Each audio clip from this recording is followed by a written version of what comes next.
actually, whenever you work in ARCHLine, if you work with walls, columns, doors, windows, the case is always the same. You can go and set up the properties in advance before you place these items. So you can select items from the built-in libraries and you can work with them, but we will talk about this a little bit later. We'll talk about how to pull in external data. So at this point, I think you are only concerned about setting up the basic properties, right? Yes, so if I already have a door which is properly set and I'm about to place it, then I can just simply click on the door tool in the ribbon bar and I can just move it wherever I wish in this drawing. So if I just zoom here, as you can see, you always drag the door itself with an orange, we call it a reference point.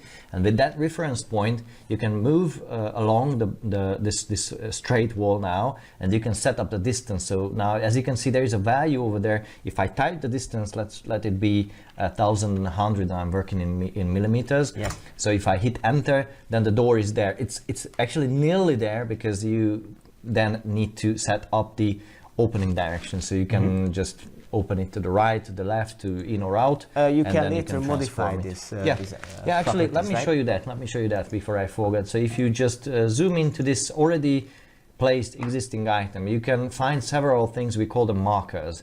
These markers represent its geometry. So you can actually make it even wider. Let's make it 1,200, which in this case it's quite large. You can also change its height. You can follow these changes on the 3D. So you just click here and you can let's change it to 2,400 or something like that.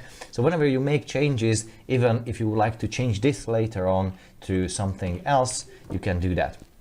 So the same way, if you click here, this is what we call the mirroring marker. If you click on the mirror marker, you can find the mirroring option. So you can mirror it completely, or you can just change its left, right, or in or out orientation later just flip on. It very easily. Yeah.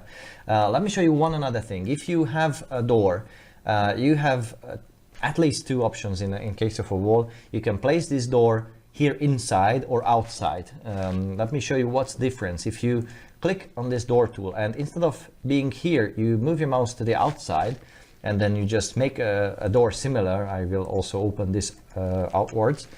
Then, as you can see, even if I set up the settings to be completely similar, they will have one difference, which is the location of placement. The location of placement in case of this door was inside, and in case of this door it was outside. Why is it important? If you would like to refer to things that in normal life we talk about external or internal reference lines and structures, well, normally, the software wouldn't know. Normally the software doesn't know which side is inside or outside. It won't analyze the project for that, but it will just simply pick the reference line which you use to place it to determine which is external or internal. If I enable this now, you will see that in case of these, well, actually this happened to be the same, but it's simply because the placement of this door was in the outside. Yeah, I think it's because I mirrored this here. Yes. So normally the software will not determine external or internal like we would do, but it will use the reference point of placement. So what else can I do with the door and window? Actually, I can select it and change the distance between them. Yes, I was about to ask you that, but also what about copying them?